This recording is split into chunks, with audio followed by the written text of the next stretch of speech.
Did you know that it took AI generated pornography in order to get Congress to finally agree on something? It wasn't climate change. It's not healthcare. It's not gun violence.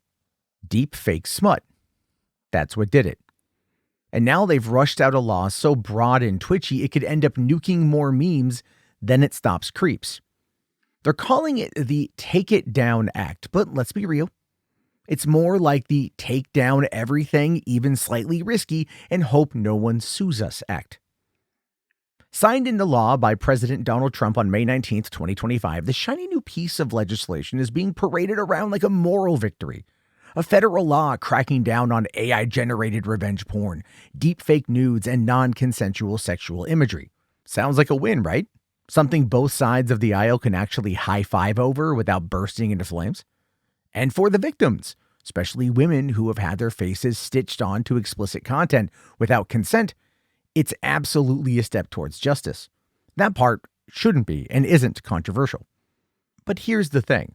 Laws written in panic rarely age well, and this one feels like it was stitched together by a congressional committee who just discovered what AI is 2 weeks ago and are still convinced that deepfake is a new type of porn category on Pornhub.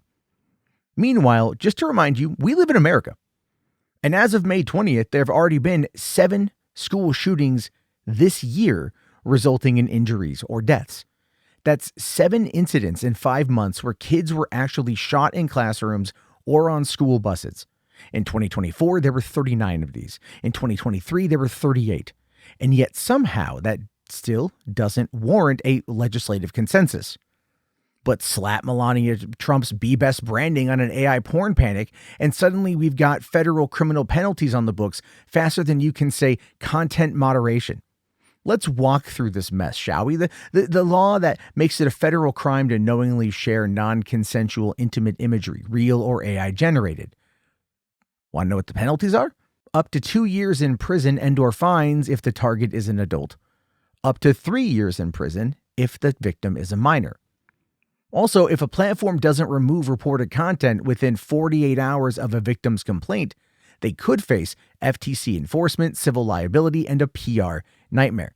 And let's be honest, platforms don't do nuance when the clock is ticking. They do mass deletions. Now look, I don't want you to get it twisted. Nobody with a shred of humanity is defending the sick fucks behind deepfake porn sites. But this law doesn't just go after the creeps. It opens a legal Pandora's box that might swallow up way more than just the predators. Because let's say you're a filmmaker, a satirist, a TikTok comedian, hell, a bored kid with access to 11 labs and a good Trump impression. You throw together a fake PSA with Melania AI rambling about deep morals while Kanye and Biden do a duet in the background. It's obvious parody. It's meant to be dumb. And yeah, it uses artificial intelligence, but under this law, you'd better hope it doesn't piss someone off enough to file a complaint, because now the platform has 48 hours to decide whether your joke is protected speech or a federal liability. Spoiler, they're probably just going to delete it and move on.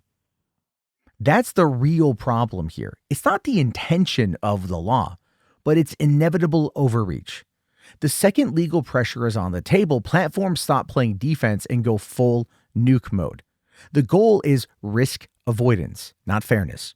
That funny but gross AI sketch, gone.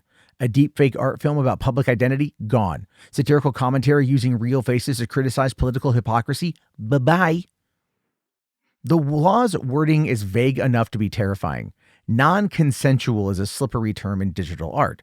And when you pair it with artificial intelligence, which is already murky legal territory, suddenly a huge chunk of the internet culture gets caught in the blast radius. Not to mention the fact that platforms are going to lean on shitty automated moderation tools that already suck at nuance. Think of YouTube's demonetization bot, but now it's got the power of federal law behind it. That shit's scary. And don't even get me started on the slippery slope. Today it's porn, tomorrow it's parody, then it's criticism. And eventually, we all end up in a place where anything synthetic, strange, or offensive gets pulled offline before anyone can say fair use. And we have been fighting for fair use for years. And the irony in this? This is all happening under the same political banner that's been screaming about censorship and free speech and cancel culture for the better part of a goddamn decade.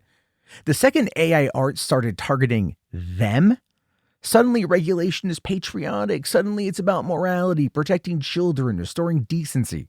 And sure, there is truth to that. But don't act like this isn't also about controlling the conversation. Because make no mistake, the internet is about to get a whole lot dumber if laws like this become the template. Not safer, not more ethical, just more boring, more sanitized, less human. And that shit sucks. But yeah, look, deep fake porn is a crisis. Okay, but the laws like this don't just kill the cancer. They take out the lung and your sense of humor while they're at it. If we don't fight for nuance now, we'll wake up in 5 years wondering why no one's making weird, fearless shit anymore. Why every AI video looks like it came out of a marketing agency focus group. Why satire feels toothless. Why the internet feels dead. It's not just about protecting people. It's also about protecting the messy, unpredictable, chaotic edge of creativity that makes a culture worth a damn in the first place.